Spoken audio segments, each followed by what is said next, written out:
لله نحمده ونستعينه ونستغفره ونعوذ بالله من شرور أنفسنا ومن سيئات أعمالنا من يهده الله فلا مضل له ومن يضلله فلا هادي له أشهد أن لا إله إلا الله وأشهد أن محمدا رسول الله اللهم صل وسلم وبارك على هذا النبي الكريم النبي الأمي المصطفى صلى الله عليه وسلم وعلى آله وصحبه وسلم يا أيها الذين آمنوا اتقوا الله حق تقاته ولا تموتن إلا وأنتم مسلمون. Sidang Jum'ah rahimakumullah. Rugi rasanya kalau keluar dari sholat Jumat ini ketaatan kita kepada Allah tidak bertambah. Dan rugi pula jika usai sholat Jumat ini kekuatan untuk menambah ibadah juga tidak terjadi. Hilanglah seharusnya beban-beban hidup ini. Dan mudah-mudahan bertambahlah rezeki, meningkat pula karir di jalan kebaikan. Khutbah Jumat yang berbahagia pada hari ini muhasabah seputar salat. Muhasabah salat. Saya katakan muhasabah karena memang awwalu ma yuhasabu bihil abdu yaumal qiyamah as-salah. Apa yang akan diperiksa pertama kali, apa yang akan dievaluasi pertama kali oleh Allah nanti di akhirat kelak, bagi orang-orang yang visioner pasti akan tertarik dengan ungkapan ini. Bagi yang akhirat oriented, bagi yang ada iman di dalam jiwanya, pasti akan berpikir jauh ke depan. Apa yang harus saya persiapkan dalam berjumpa dengan Allah kelak, dan apa pertanyaan Allah yang harus saya jawab, dan perbuatan saya yang mana yang akan dinilai oleh Allah Azza wa Jalla. Ini orang yang visioner sesungguhnya. Tentu dia akan mendapati hadis ini, bahwa yang pertama kali akan Allah evaluasi, yang akan Allah nilai dari kamu adalah sholat kamu. Itulah barometer kamu di akhirat kelak. Dan itu pula yang harusnya kita jadikan sebagai barometer di dunia ini. Saudara-saudara, kalau ada yang nggak bisa bayar hutang, itu ingin evaluasi diri, pasti dari sholatnya. Kalau ada yang mau muhasabah diri tentang rumah tangganya, kenapa nggak selesai-selesai masalah dia dengan istrinya, persoalan anaknya. Kalau ingin evaluasi diri sebagai seorang kepala rumah tangga, pasti harusnya memulai dari sholatnya. Begitu juga soal rezeki. Bahkan sampai persoalan ekonomi global, kalau dia orang beriman dan dia visioner, setelah menemui beberapa kebuntuan dan tidak ada solusi menghadapi korupsi misalnya, itu pasti orang beriman akan memulainya dari sholat. Begitu juga masalah keturunan. Orang-orang yang sudah lama menikah tapi kemudian tidak dikaruniakan keturunan, lalu ingin evaluasi diri, bukan ke dokter spesialis untuk melakukan inseminasi, atau ke pakar-pakar seksual yang harus Anda datangi. Selalulah berpikir mulai dari yang paling mendasar, yang paling faktual, dan yang paling ideal adalah mulai dari salat. Semua pertanyaan yang saya ajukan di awal tadi tentu akan saya jawab. Apa iya solusi-solusi itu bermula dari salat? Dan apakah memang ada dalilnya? Dan sudahkah terbukti contohnya? Sidang Jum'ah rahimakumullah. Fa khalafa min ba'dihim khalfun adha'us salata wattaba'us syahawat. Maka digantikanlah kaum itu dengan kaum yang baru. Kaum yang baru ini kaum yang buruk. Kaum yang buruk itu digambarkan adha'us salah. Mereka menyia-nyiakan sholat. Mereka mengabaikan sholat. Tahu efeknya, tahu akibatnya kalau sudah menyia-nyiakan sholat. Sholat subuhnya sering kesiangan, sholatnya tidak tepat waktu, sholatnya tidak khusyuk, apalagi sering bolong-bolong dan berani meninggalkan sholat. Seberapapun hebatnya pendidikan orang itu, akan wattaba'u syahwat, maka yang akan menjadi penuntun hidupnya adalah syahwatnya. Adha'us shalah wattaba'u syahwat. Ini rumus yang tidak bisa dirubah. Orang yang melalaikan sholatnya, orang yang menyia-nyiakan sholatnya, pasti akan tunduk pada hawa nafsunya. Ini rumus. Maka rusak orang itu dan rusak pula kaum itu. Wahai para ayah, wahai para suami, tahukah Anda apa yang dilakukan oleh Ibrahim alaihissalam ketika akan tinggalkan anak dan istrinya di sebuah lembah yang tandus? Ibrahim tidak seperti kita kerja, cari duit yang banyak supaya istri bisa beli baju, bisa masak di rumah, dapur ngebul. Kita harus kerja, kita harus ikhtiar, kita harus usaha supaya anak bisa sekolah, bisa kuliah dan dapat ilmu. Enggak. Ibrahim tidak mulai dari situ. Apa yang Ibrahim lakukan alaihissalam saat menghadapi situasi seperti itu? Dua. Tapi dua-duanya sholat. Yang pertama, setelah Ibrahim meninggalkan istrinya Hajar dan anaknya Ismail di sebuah tanah yang tandus, kering, kerontang, tak berpenghuni, tak ada air, apalagi tumbuh-tumbuhan. Apa doa Ibrahim? Agar sejahtera ekonominya, agar selamat rumah tangganya. A'udzubillahi minasyaitonirrajim. Rabbi ja'alni muqimas salati wa min dzurriyyati Rabbana wa taqabbal du'a. Tuhan, aku mengemis padamu. Kutinggalkan anak dan istriku, tapi untuk mencukupkan mereka tidak ada ikhtiar yang bisa kulakukan. Jadikanlah aku orang tua yang menjadi teladan salat bagi anak-anakku, dan jadikan pula anak keturunanku kelak anak-anak yang mendirikan salat. Tak lama kemudian, meski ada ikhtiar yang terkesan sia-sia dalam tanda kutip oleh Hajar, lari dari Bukit Safa ke Bukit Marwah, ikhtiar. Seperti Anda dari rumah ke kantor, dari kantor ke rumah. Sebetulnya pekerjaan Anda itu bisa dinilai linglung selinglung Hajar. Rumah, kantor, kantor, rumah, sofa, marwah, marwah, sofa, sofa, marwah, marwah, sofa. Ini sebetulnya pekerjaan orang linglung, karena pada akhirnya air Zam-Zam untuk menolong anaknya itu bukan di sofa, bukan pula yang di marwah. Yang pernah haji dan umroh pasti tahu itu. Di mana mata airnya? Di tempat sholat, di depan pintu Ka'bah. Liyuqimus shalah. Betapapun kerja kerasnya seorang suami, lalu memberikan pendidikan yang hebat buat anak-anaknya sampai ke luar negeri, percayalah, ilmunya tidak akan mensejahterakan dan membahagiakan juga menyelamatkan anaknya dunia akhirat, kecuali kalau orang tuanya sudah memberikan ilmu sholat kepada anak-anaknya.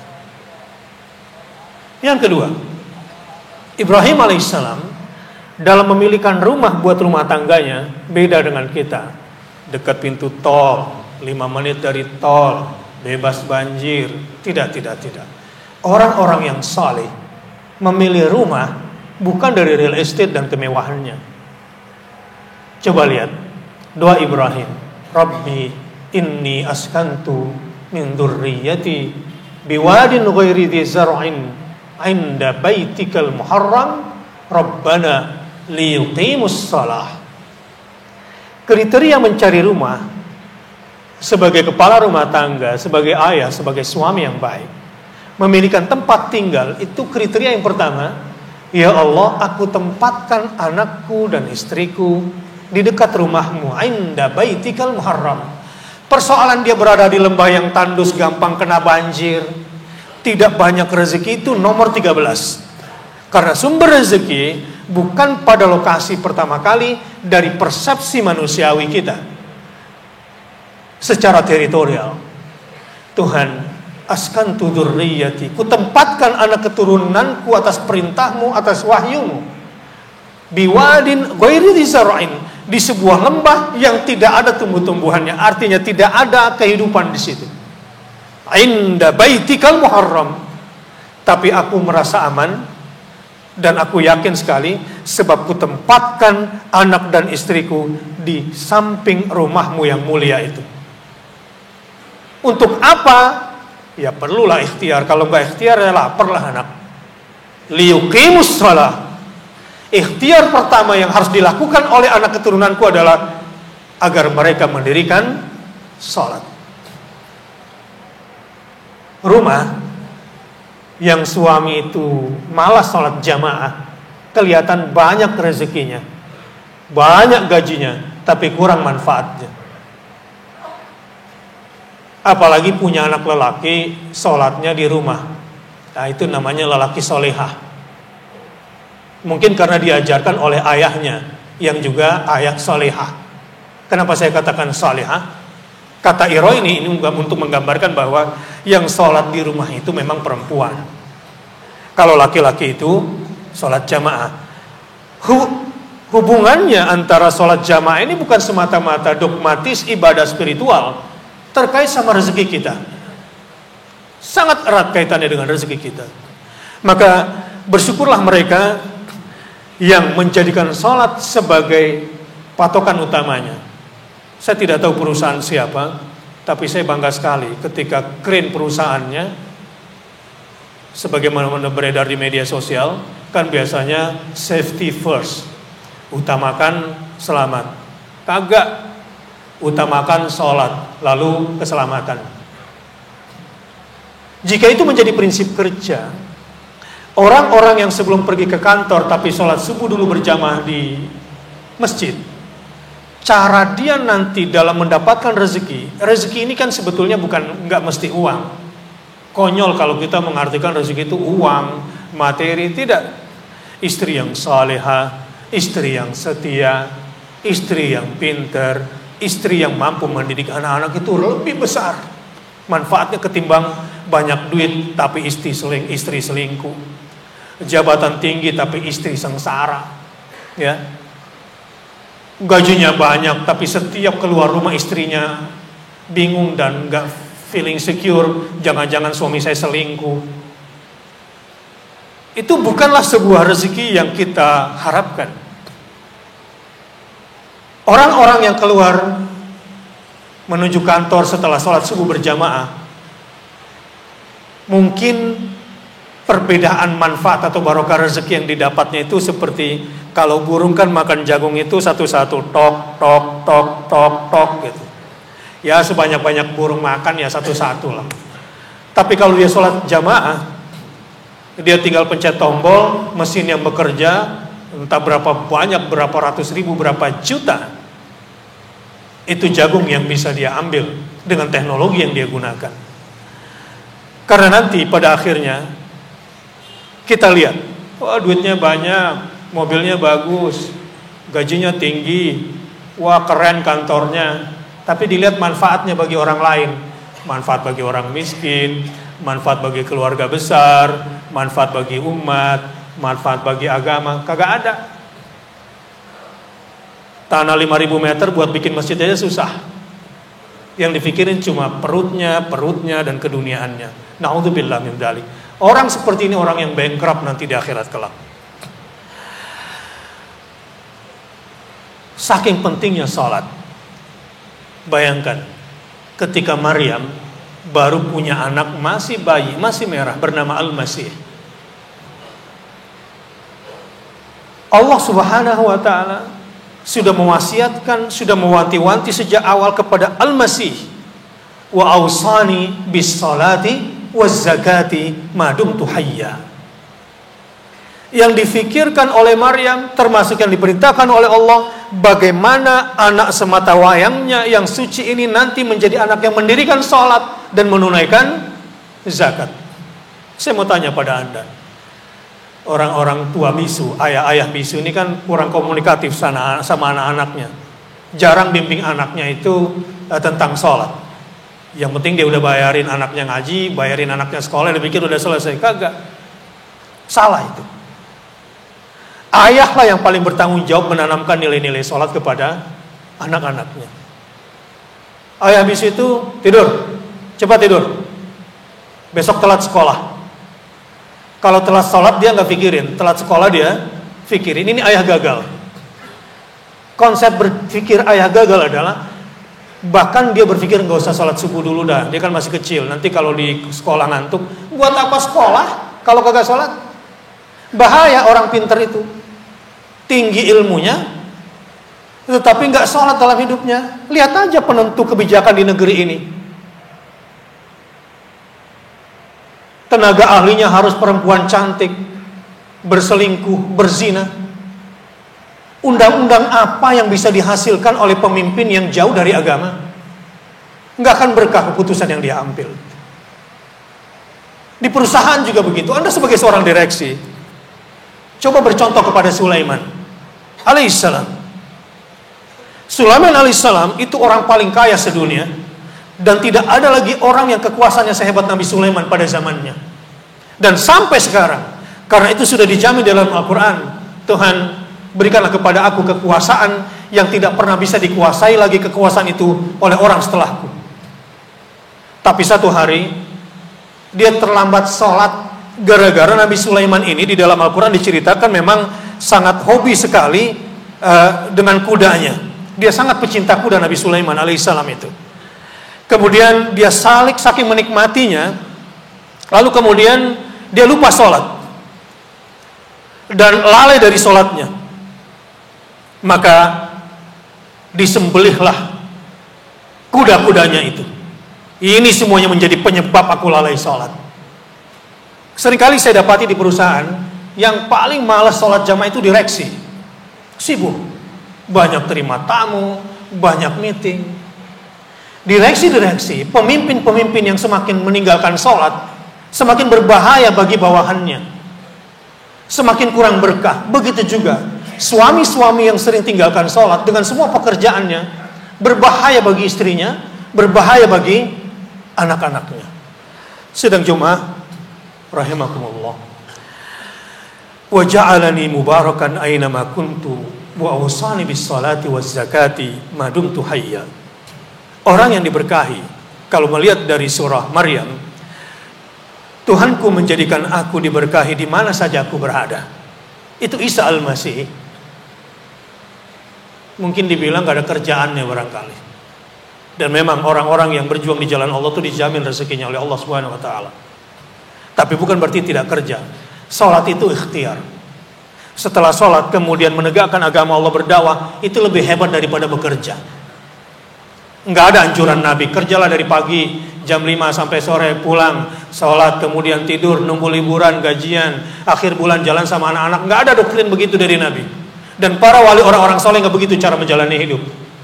Bekerja itu ditujukan agar semakin mudah beribadah, semakin kuat menegakkan agama, ada ongkos untuk berjuang di jalan Allah Subhanahu wa taala. Karenanya orang-orang yang diberkahi adalah wa ja'alani mubarakan aynama kuntu wa awsani bis salati waz zakati ma dumtu hayya. Dengan mendirikan salat dan membayar zakat, maka diberkahilah kehidupan ini. Dalam konteks negara, masyarakat yang paling korup pemimpinnya pada masa Nabi Syuaib adalah kaum Madian. Kaum Madian adalah pemimpin-pemimpinnya pada masa itu rusak, korup.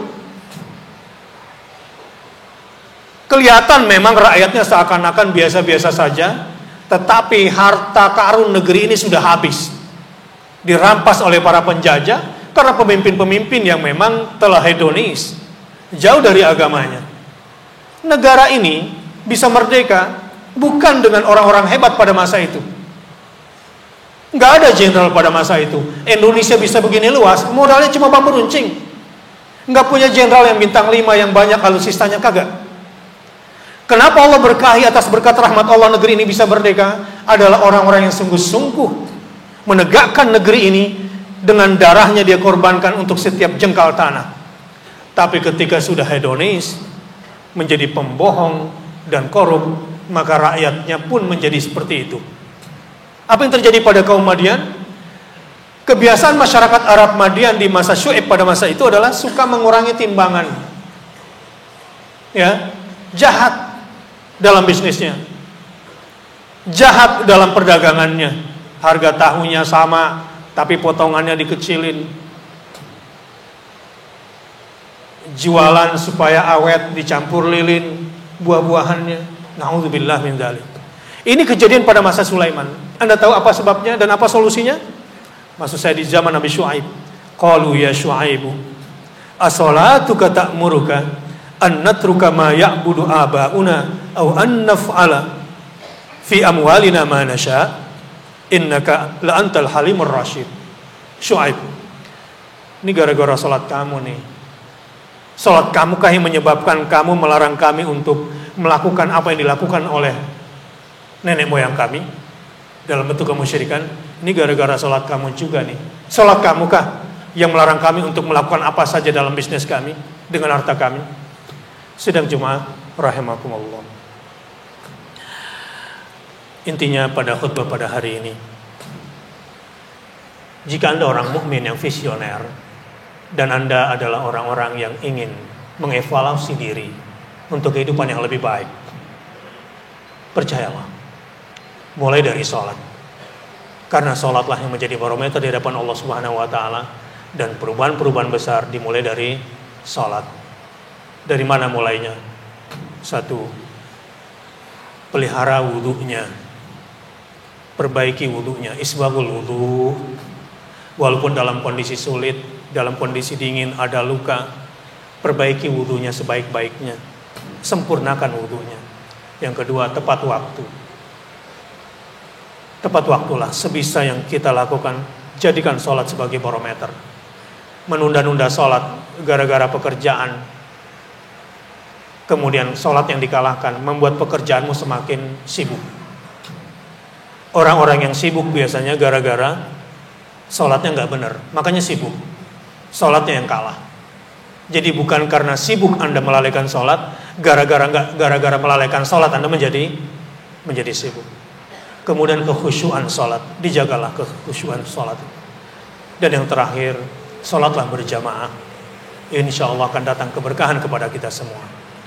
Barakallahu li wa lakum fil Qur'anil Karim, wa nafa'ani wa iyyakum bima fihi minal ayat wa dzikril hakim, wa taqabbala minni wa minkum tilawatahu innahu huwal ghafurur rahim.